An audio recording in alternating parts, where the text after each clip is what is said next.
Hi అండి. Tasty tomato, పచ్చిమిర్చి కాంబినేషన్‌లో పచ్చడి అయితే చేయబోతున్నానండి. ఇప్పుడు ఎలా చేసుకోవాలనేది అయితే చూసేద్దాం. స్టవ్ మీద కళాయి పెట్టి 4 స్పూన్లు ఆయిల్ వేసుకొని, హాఫ్ స్పూన్ ధనియాలు, హాఫ్ స్పూన్ జీలకర్ర, 10 పచ్చిమిర్చి వేసుకొని ఒకసారి అయితే ఫ్రై చేసుకుంటున్నాను. 4 వెల్లుల్లి రబ్బలు, 3 టమోటాలు, కొంచెం కరివేపాకు, కొంచెం సాల్ట్, లెమన్ సైజ్ అంత చింతపండు వేసుకొని ఒకసారి అయితే ఫ్రై చేసుకోవాలండి. ఒక 5 మినిట్స్ అయితే ఫ్రై చేసుకొని మూత పెట్టుకుంటే తొందరగా టమోటాలు మగ్గుతాయి. చూసారా ఎంత బాగా మగ్గిపోయాయో. ఇలా మగ్గిపోయాక మరొకసారి అయితే కలుపుకుంటున్నానండి. కొబ్బరి ముక్కలు అయితే వేసుకొని 5 మినిట్స్ అయితే ఫ్రై చేసుకోవాలండి. బాగా ఫ్రై చేసుకున్న తర్వాత కొంతసేపు అయితే పక్కన పెట్టుకొని చల్లారనివ్వాలండి. ఇలా చల్లారి పెట్టుకున్న తర్వాత మిక్సీ జార్లో అయితే వేసేసుకొని కొంచెం తగినంత సాల్ట్ వేసుకొని మిక్సీ పట్టుకోవాలి. ఇప్పుడు తాలింపు కోసం అయితే కొంచెం ఆయిల్ వేసుకుంటున్నాను బాండి పెట్టి.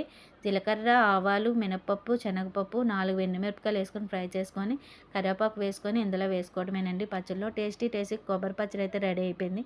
టిఫిన్లోకి, రైస్లోకి చాలా బాగుంటుంది. ఈ వీడియో నచ్చినట్లయితే లైక్, షేర్, సబ్స్క్రైబ్.